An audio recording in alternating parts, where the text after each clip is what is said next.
अस्सलामुअलैकुम। उम्मीद है आप सब खैरियत से होंगे। आज हम अपने कंटेंट राइटिंग के कोर्स का लेक्चर नंबर 2 स्टार्ट करने जा रहे हैं। इस लेक्चर में हम मज़ीद कुछ इंपॉर्टेंट टॉपिक्स को कवर करेंगे। तो आइए चलिए फिर स्टार्ट करते हैं। हमारे आज के लेक्चर का फर्स्ट टॉपिक है difference between content writing and creative writing. बहुत से लोग ये समझते हैं कि कंटेंट राइटिंग और क्रिएटिव राइटिंग सेम है, लेकिन इनमें बहुत ज़्यादा डिफरेंस है। तो आइए चलिए इस डिफरेंस को देखते हैं। पहले डिस्कस करते हैं कि कंटेंट राइटिंग क्या है। Focuses on facts and information. इसमें आपका कंटेंट रियल फैक्ट्स और इंफॉर्मेशन बेस्ड होता है। यानी कंटेंट में आप किसी भी टाइप की इंफॉर्मेशन प्रोवाइड कर रहे हो, लोगों को नॉलेज दे रहे हो, या फिर रियलिटी बेस्ड फैक्ट्स पे बात कर रहे हो। Written for a specific audience with a clear goal. इसमें आप स्पेसिफिक टॉपिक के ऊपर कंटेंट लिखेंगे जिसका पर्पस और गोल स्पेसिफिक और क्लियर होगा, और वो स्पेसिफिक ऑडियंस के लिए ही होगा। फॉर एग्जांपल, आप ऐसा कंटेंट लिखते हैं जिसमें आपका टॉपिक जिम इक्विपमेंट्स के बारे में है। उसकी एक स्पेसिफिक ऑडियंस होगी, यानी जो लोग जिम जाते हैं या उन्हें एक्सरसाइज करना पसंद है, वही इसको रीड करेंगे, वही आपके कंटेंट से इंगेज होंगे। It is instructional, persuasive and follows a business marketing strategy. आपके कंटेंट की टोन इंस्ट्रक्शनल होगी, यानी वो गाइडेंस प्रोवाइड कर रही होगी, या परसुएसिव होगी ताकि वो कायल करे लोगों को एक्शन लेने के लिए, और वो बिजनेस की एक स्पेसिफिक मार्केटिंग स्ट्रेटजी को फॉलो कर रही होगी। इस तरह का कंटेंट कंटेंट राइटिंग में आता है। नेक्स्ट देखते हैं creative writing. Involves fiction, non fiction, poetry और other artistic forms. Creative writing में आपका content fiction, non fiction based होगा। आर्टिस्टिक फॉर्म्स यानी ड्रामाज, लिरिक्स, पोइट्री, ये सब भी इसी कंटेंट में आएगा। फोकसेस ऑन इंटरटेनिंग और एक्सप्रेसिंग आइडियाज़ एंड थॉट्स। ये कंटेंट फोकस करता है इंटरटेनमेंट के ऊपर, यानी आप अपने कंटेंट में अपने थॉट्स, अपने आइडियाज़ वगैरह एक्सप्रेस कर सकते हैं, उनको डिस्क्राइब कर सकते हैं और लोगों को इंटरटेन कर सकते हैं। More flexible and caters to a general audience, often using a free writing style. आपका कंटेंट फ्लेक्सिबल और जनरल ऑडियंस के लिए होगा, यानी किसी भी फील्ड, किसी भी एज या जेंडर के लोग आपके कंटेंट से इंगेज हो सकते हैं। और आप अपना कंटेंट अपनी मर्ज़ी से अपने स्टाइल में लिखेंगे, यानी इसमें आपको किसी टाइप की स्ट्रेटजी फॉलो नहीं करनी पड़ेगी। जो आपका स्टाइल है, जो आपको पसंद है, आप अपने मुताबिक अपना कंटेंट लिख सकते हैं। हमारा नेक्स्ट टॉपिक है fields of content writing. Web content writing, writing for websites ensuring it is SEO optimized. ऐसा कंटेंट जो आप वेबसाइट्स के लिए लिखते हैं और वो प्रॉपरली एसईओ ऑप्टिमाइज्ड होता है, वो वेब कंटेंट राइटिंग कहलाता है।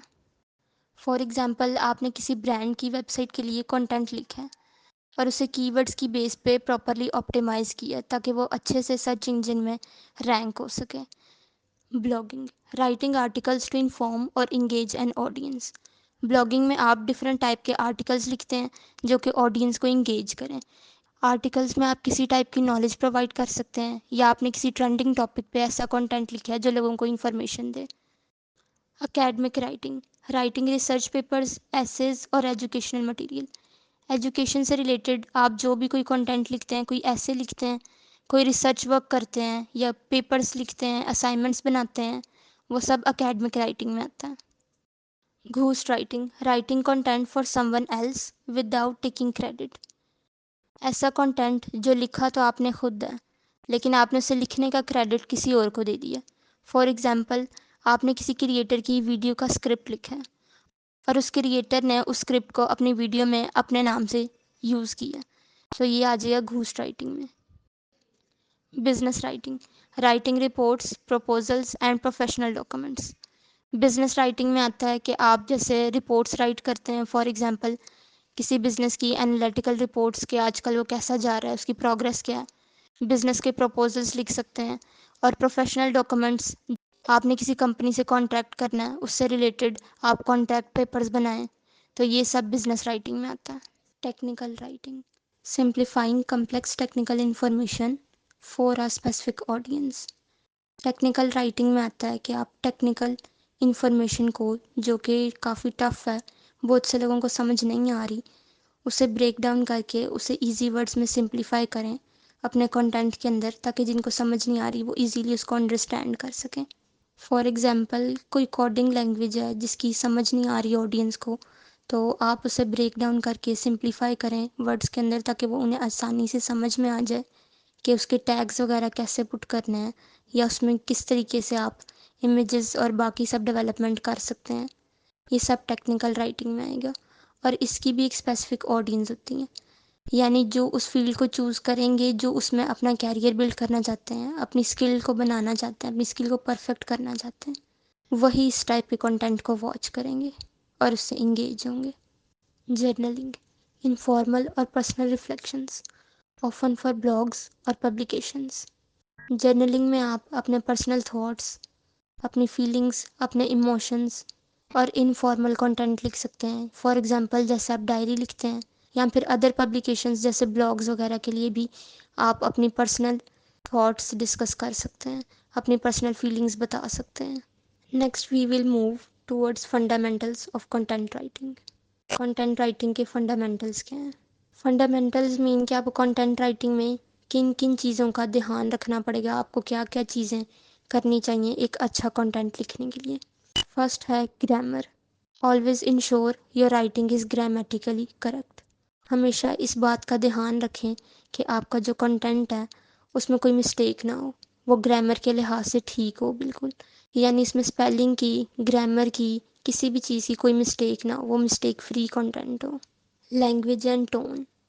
Adapt the language and tone based on the audience and purpose. आपको अपना कंटेंट लिखते हुए उसकी लैंग्वेज और उसकी टोन का भी ख्याल रखना चाहिए। आपने जिस पर्पस के लिए या जिस स्पेसिफिक टॉपिक के ऊपर कंटेंट लिखा है, जाहिर सी बात है वो स्पेसिफिक ऑडियंस के लिए ही होगा, यानी आपके स्पेसिफिक टॉपिक और उसकी ऑडियंस के मुताबिक जिस पर्पस के लिए आप कंटेंट लिख रहे हैं उसके हिसाब से कंटेंट की लैंग्वेज और टोन होनी चाहिए। नेक्स्ट है प्लेजरिज्म। Avoid कॉपिंग others work. जब आप किसी दूसरे का वर्क कॉपी कर लेते हैं या आपका कंटेंट किसी दूसरे के कंटेंट से मैच कर रहा होता है, तो वो प्लेजरिज्म कहलाता है। आपके कंटेंट में किसी भी टाइप का प्लेजरिज्म नहीं होना चाहिए, यानी आपने अवॉइड करना है कि आप किसी का कंटेंट कॉपी करें या आपका कंटेंट किसी की इंफॉर्मेशन से मैच कर जाए। Research. Thorough research ensures your content is credible and valuable. Content writing में टॉपिक को डिटेल में और अच्छे तरीके से रिसर्च करना बहुत ज़्यादा इम्पॉर्टेंट है। आप ऐसा कंटेंट लिखें जिसके बारे में आपको प्रॉपर इन्फॉर्मेशन का अंदाज़ा ना हो, या पूरे रेलिवेंट्स पॉइंट का आपको पता ना हो, आपने डिटेल तरीके से उसको सर्च ना किया हो टॉपिक को, तो आपके कंटेंट को वैल्यूएबल नहीं कहा जाएगा।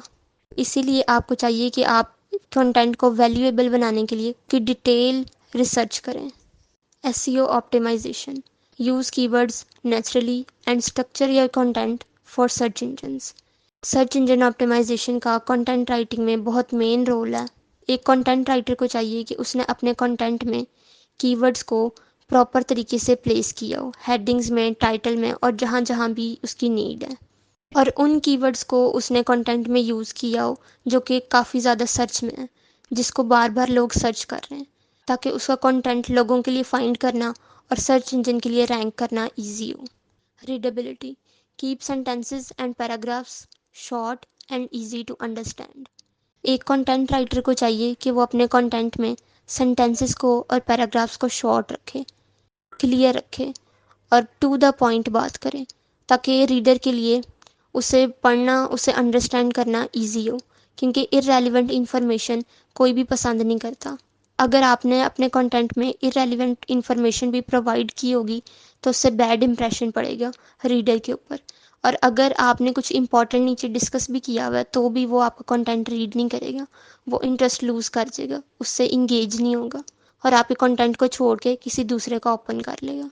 इसीलिए एक कंटेंट राइटर को एक अच्छा कंटेंट लिखने के लिए जिसकी डिमांड हो, क्वालिटी डालनी पड़ती है उसमें, और एक परफेक्ट कंटेंट लिखने के लिए जो रैंक भी करे और लोगों को पसंद भी आए, उसके लिए इन सब बातों का ख्याल रखना बहुत ज़्यादा ज़रूरी है। हमारा नेक्स्ट टॉपिक है प्लेजरिज्म कैन बी।